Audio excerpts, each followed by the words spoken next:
Welcome back to another prepper classroom video. I am Bear of BearIndependent.com. In the Espanol, they call me the Oso Independiente, which is Spanish for guy with beard and whiteboard or something. I'm glad you're here. I kind of want to be playing my drums instead of doing this. They're right over here. But it's the middle of the day and there's other businesses here. They don't like it when I do that. So instead we're gonna do a prepper classroom video. So thank you, Chris from halfbreedguitars.com for that. That's cool. Thank you, Aspen, my toddler, for this. I think it's an amoeba. I don't know what it is. Let's talk about sanitation. Prepper sanitation, how to keep your grubby little paws clean and clean your dirty butthole, okay? Yeah, I went there, I did it. So, as always, these are our 30,000 foot elevation overviews. We don't dive deep into these things. If you have questions, yeah, Bear, but what about?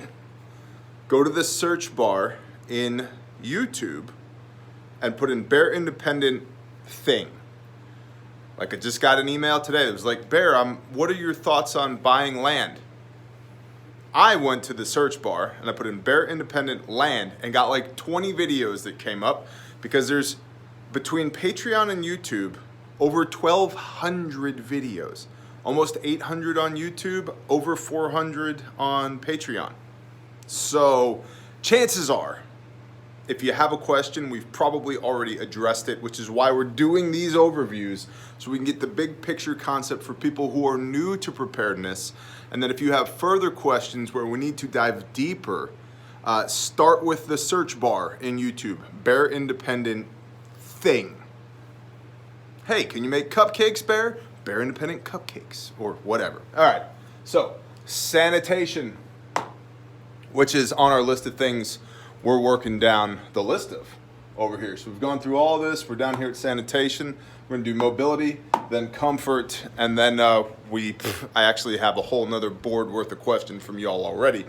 Which, by the way, if you have a question, if you'd like to see a prepper classroom video on X, put it down below. And if there's a good response, what's up with my collar? Let's fix this. And if there's a good response, there we go. We'll shoot a video on it. All right, sanitation. Water. Do you remember the discussion we've had on water, which can be found in the food portion of the prepper classroom? Go to the playlist. Minimum 3 gallons per day. You hear all the time people say, well, you only need a gallon a day to survive. That's to put in here a gallon a day. Then you also need a gallon for washing and a gallon for cooking.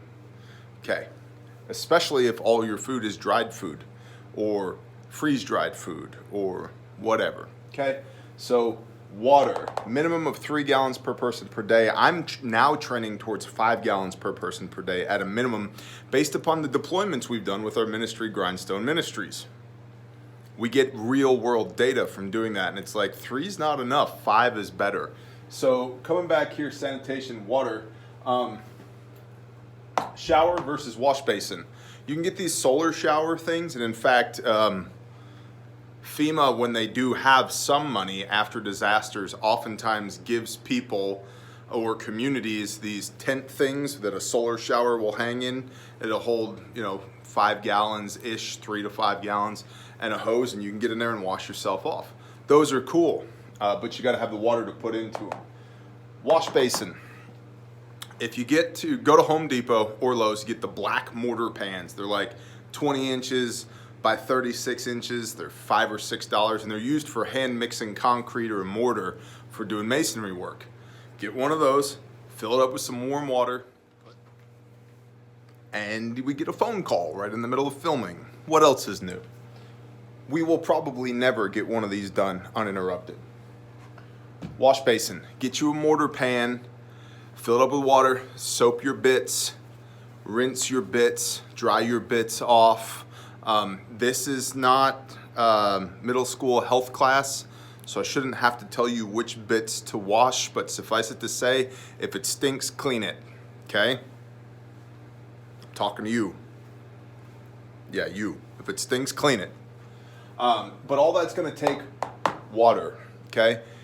Keep this clean. Why? Because if we come back over here to medical, and we're gonna come down here to medical as well, man, clean human beings go a long way towards keeping human beings healthy. One of the best things you can do for a wound is simply keep it clean and dry. Prevent infection, right? So wash your body. I feel like a high school gym coach. All right, boys, listen up. Here's the deal. I'm not even gonna say the next thing that came to mind. All right. Maintenance. Maintain your body. Toothbrush, right? This is obvious, right? Brush your teeth, but have the things. Have the toothpaste, have the toothbrushes. Do you know how to make toothpaste? My wife does. She makes it awesome. There's baking soda in it, and she puts some drops of essential oils in there, and I don't remember what else she puts in there, but she knows how to make it. So having a toothbrush and toothpaste. Nail clippers. Are your nails trimmed? When was the last time you trimmed your nails? Is there a whole bunch of dirt underneath them? Trim your nails. But that implies that you have the things to trim your nails with. And this is much more along the lines of a shelter-in-place type situation. We'll talk about bug out. In fact, I'll make a note over here for bug out. But here's the deal. Your first line of defense should be to stay right where you are. If bugging out is your immediate response to something bad happening in your area, you live in the wrong area. Now, I know that there's extenuating circumstances. It's raining outside, and I can hear rain coming through my ceiling right now. That's not good, and I can see a wet spot on the ceiling. And underneath that wet spot is literally 1 ton of wheat. I'm gonna have to go look at that in a minute. Focus, sorry, saw a squirrel. Okay, so nail clippers, toothbrush, Q-tips. You guys know what you need, okay? So have some of that. Bars of soap. Soap is great. Have lots of soap. Can you learn to make soap? Yes. But this is a time versus money equation. Is it worth your time after the balloon goes up to be concerned with how to make soap? Or is it worth going to the local Sam's Club or Costco and spending $8 on a brick of bars of soap this big, bigger than your head, and going, put that on the shelf, one less thing, okay? So all of these things, maintenance. And again, remember what our definition of prepping is. It's stockpiling material goods against potential chaos, coupling that with training and mindset. Okay, so this is the material goods part. Look at what you would normally use and stockpile that so that you have depth.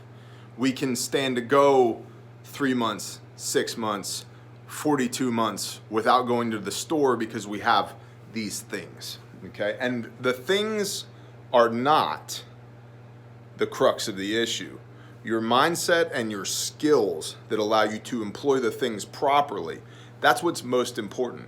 But a part of the equation is actually having the things. So here with maintenance, look at what you normally use and then just go deeper with it, have more of it. Where are you gonna poop? Right, because most people within the sound of my voice are in suburban settings, maybe urban settings.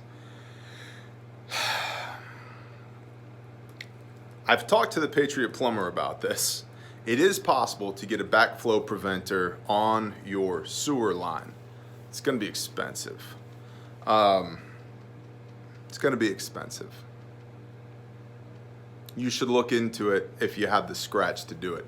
They make plates that you can, if you need to, pull your toilets and bolt this plate down over the top of the toilet flange in the floor, that if there is backflow of sewage, your house doesn't get filled with sewage. Say like after a grid down event where the lift stations and the pump stations are no longer working, I mean, I don't know if you know this, but poo flows downhill.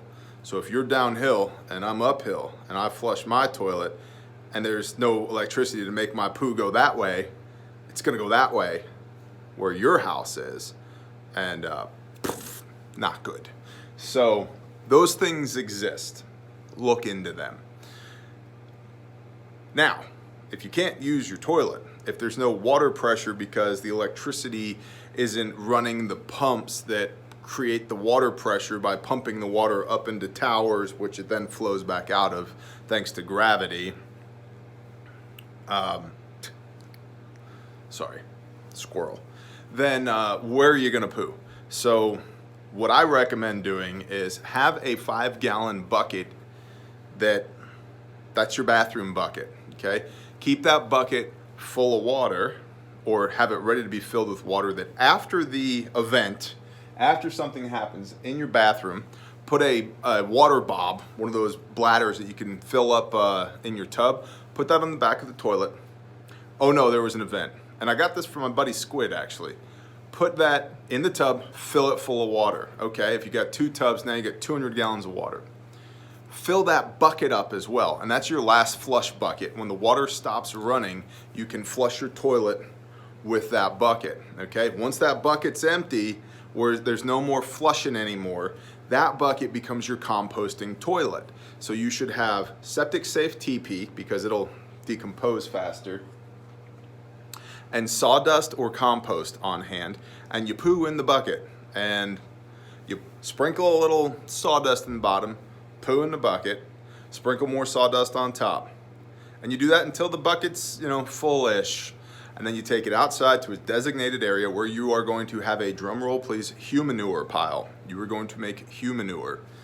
And it's, to a lot of people who are uneducated, it sounds gross. Ew.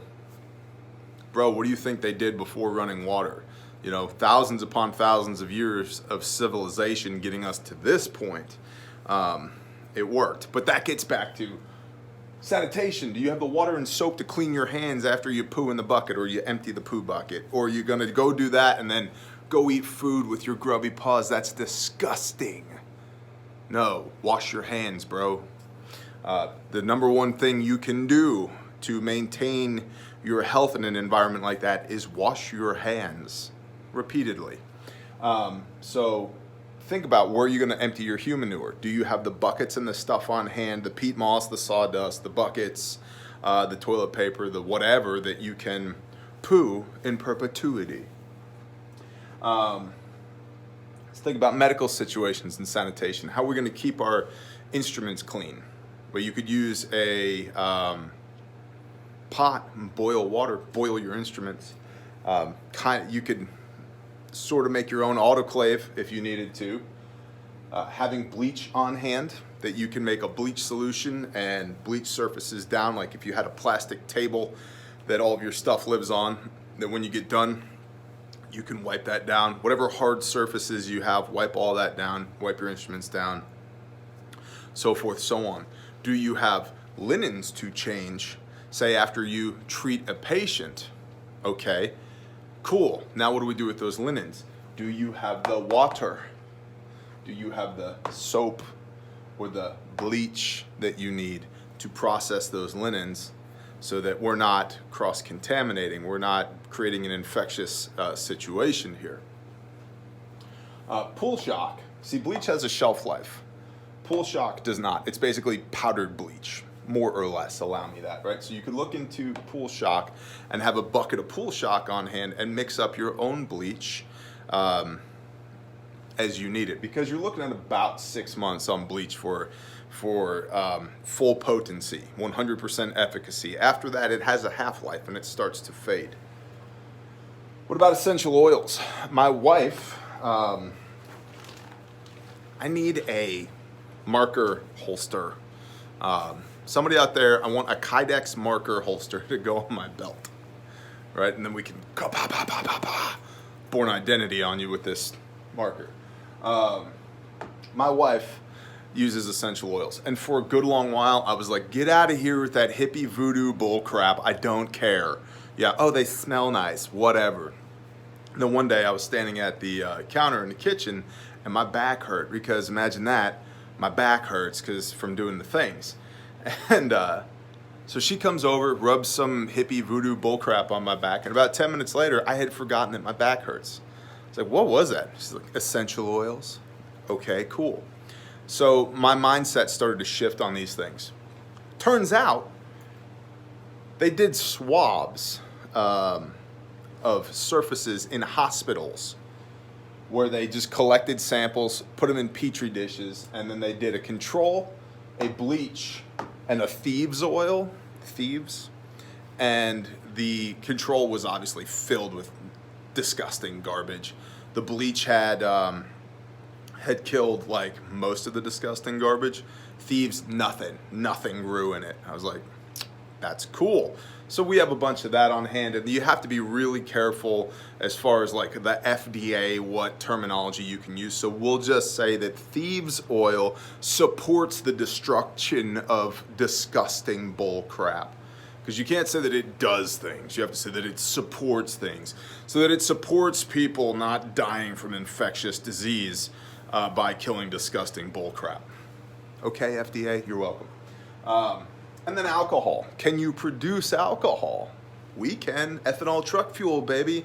The truck loves it, and it's pretty tasty too if you season it appropriately for the truck. Do you know how to do that? And this is not that video. And check your legality, because without rule of law is one thing, but in rule of law is a whole nother thing. So let your fingers do some dancing on the interwebs on that one. But alcohol, can you produce it? Sure. Do you have this? Water? Because if you can't make alcohol without water. I'll give you a super quick recipe.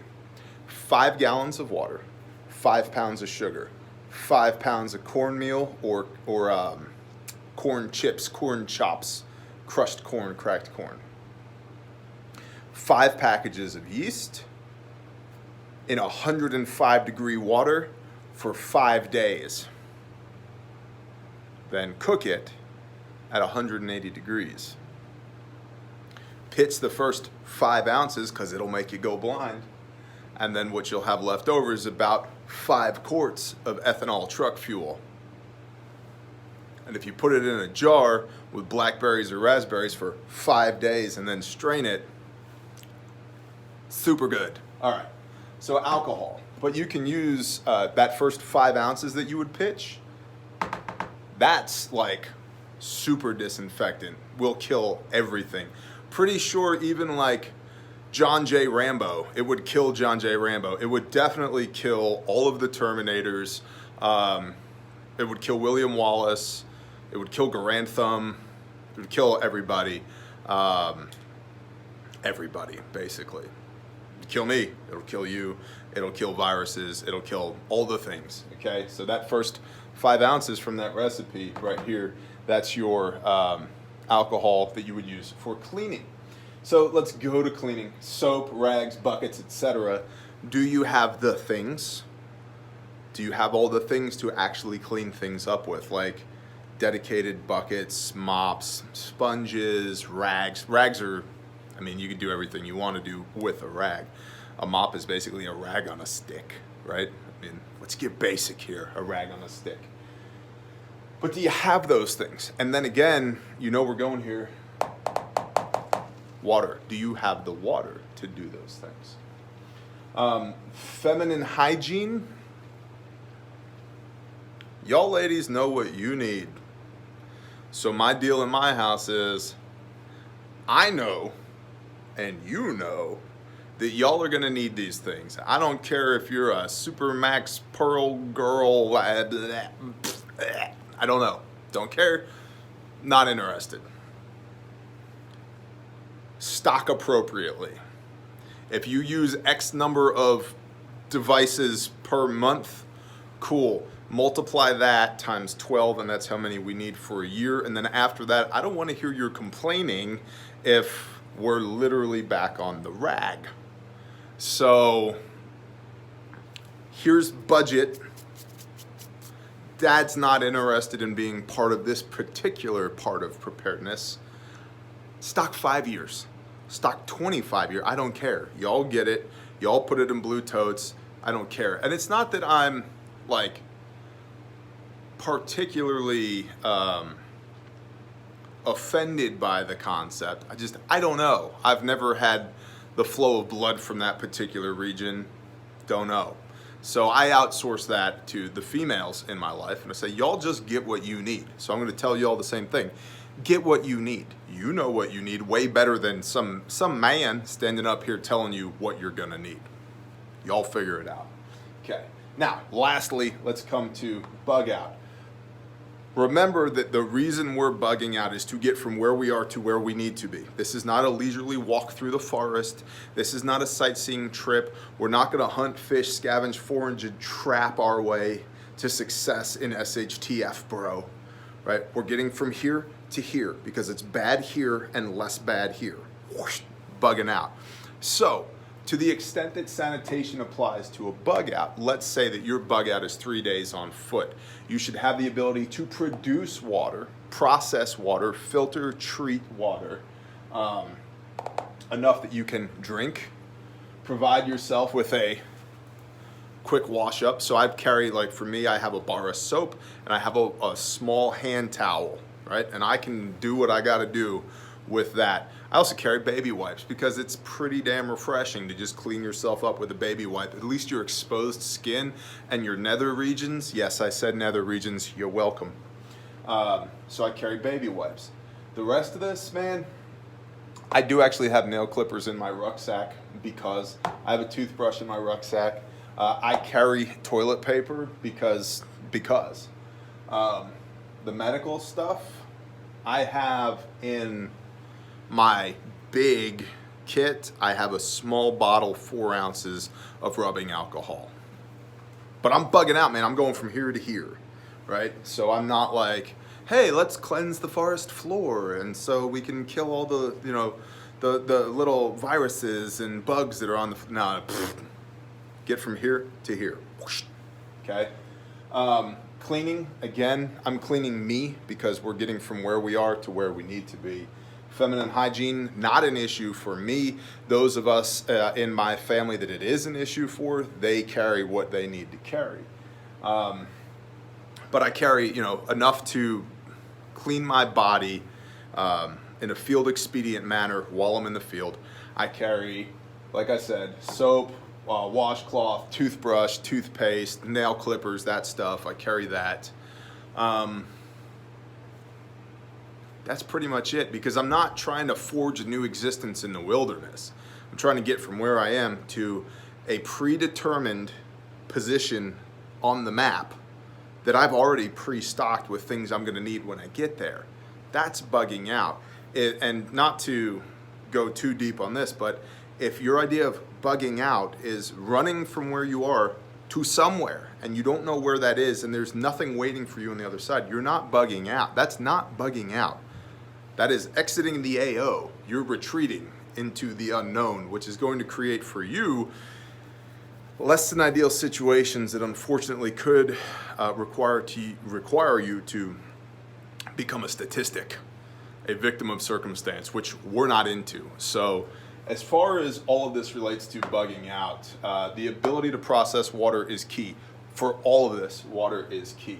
The ability to wash your body and to maintain your body while you're bugging out, and then also with sanitation while bugging out, foot powder or cornstarch or whatever you got for your nether regions and your feet to absorb that moisture while you're going. Have some spare socks that are in a Ziploc bag, preferably wool, so that or a dry bag so that they're not getting wet. Same thing with your undies, and a spare set of clothing as well, because it's nice to be able to sleep in something that's dry and clean. Even if your uniform for the day is dirty and wet. So when you wake up in the morning, put that dirty, wet stuff on, through hike basically from where you are to where you need to be, get to where you're supposed to be, change out of that, put your dry, clean jammies on, back to business. So that is sanitation in a nutshell. Thank you guys so much for being here. I really do appreciate y'all. Thank you to all the patrons at Bear Independent Patreon page. You guys make this content possible. If it was not for you guys, we would not be producing YouTube content anymore. So thank you deeply. And you can do the like, subscribe, share thing. That helps us all out. And if you want to be here, please click the subscribe button, because YouTube unsubscribes people from us. We get emails every day like, Bear, why did you unsubscribe me? Not me, bro. I don't have the power to do that. That's YouTube. And short answer, I don't know why.